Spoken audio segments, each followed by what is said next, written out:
Can I ask you if you're aware, if there have been any discussions here inside this White House about whether the president might use his pardon or commutation power with respect to either his son or his brother?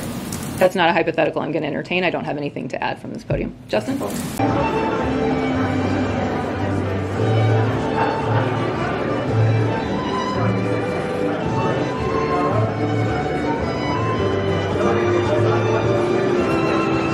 By moving to fix a glitch in the regulations that will lower premiums for nearly 1 million people who need it and allow 200,000 more uninsured Americans to get access to coverage. I'm a private citizen now. The American Rescue Plan subsidizes that are lowering premiums and extending coverage. And I got a little practice when you gave me that other act, when we were president. You were president. I was with you. And because the majority of Americans did have health care, some people naturally worried that they'd lose what they had. The media was skeptical of past failures. There was a lot of misinformation, to say the least, flying around. And it's fair to say that most Republicans showed little interest in working with us to get anything done. Thank you very much. Please. My name is Joe Biden. I'm Barack Obama's vice president. And I'm Jill Biden's husband. By the way, the only reason Jill's not here today, she's working. She's teaching. And so I just want you to know that's why she's not here. Good. Thank you. Vice President Biden, Vice President. That was a joke.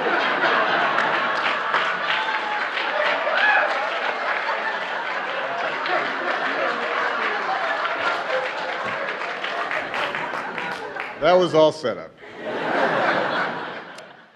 My president, Joe Biden, Vice President Harris. But most Americans also want a secure border. If you go to Laredo, Texas, for example, Henry Cuellar's district, 85% Mexican-American, overwhelmingly Democratic. They want a secure border. I know, I've been there. I've heard this. 7,000 a day is not sustainable in multiple respects. It overwhelms the communities in Texas, Arizona that have to absorb this population. It overwhelms Catholic Charities. It overwhelms the Border Patrol and ICE and their ability to keep up with these numbers. And obviously, it overwhelms the Biden administration politically. This is affecting his approval ratings. We have to enforce border security, and we have to send the message that we are enforcing border security. Immigration is a very market-sensitive phenomenon. It reacts sharply to perceived and real changes in our enforcement policy up here. So the lifting of Title 42, I'm sure that news is circulating right now in Central America. If I'd had my druthers, I would have argued, can we lift this perhaps later in the summer when it gets hotter and the numbers do slow down? We're right now in the peak season. With respect to the Russian invasion of Ukraine, it's been a long-standing objective of Putin, and candidly, short of the commitment of U.S. military forces into Ukraine proper, I'm not sure he was deterrable. This has been a long-term objective of his that goes back years. So I think the idea of deterring Putin from invading Ukraine, deterring him by the United States, would have required the commitment of U.S. military forces, and I think that would have risked armed conflict with Russia, which I certainly wouldn't have advised. How concerned are you about the surge that's predicted to come and them using that in the midterm election to hurt Democrats? I think we have to continue to govern responsibly. And again, we'll wait for presidential action in this area. But we have a strong story to tell, and the Republicans have nothing but rhetoric. And often that rhetoric has no basis in reality. They have no governing agenda. They're overwhelmed. The Border Patrol these agents are good, hardworking men. This administration, though, is pulling them out of the field. They're having to go in and process these people, and they have no place to put them. So they want to send them to places like Uvalde or Crystal City or Carrizo Springs, and we're not equipped to handle these people. You and I have to obey the rule of law. If we break the law, they're going to come arrest us. We're going to be punished. But yet we're going to reward all these migrants that are coming across the border and these that have been here and broke the law. Now we're going to drop the cases and let them run free. Are we going to do the same for American citizens on these same types of charges and let them go free? If it's good enough for the migrants, it ought to be good enough for American citizens.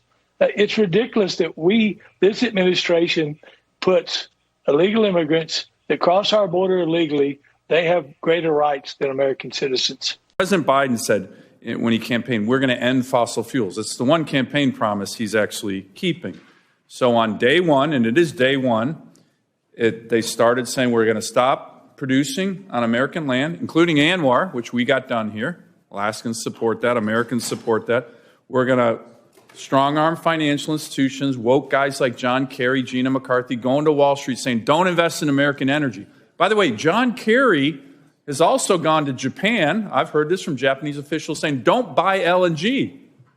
I mean, who the hell's side is this guy on? I think Xi Jinping loves that stuff. Killing infrastructure. This is day one. And begging dictators to produce more energy while shutting it down in Alaska and other places. It's unbelievable. The results are very predictable. Higher prices. This isn't Putin's gas hike. This is Joe Biden's gas hike.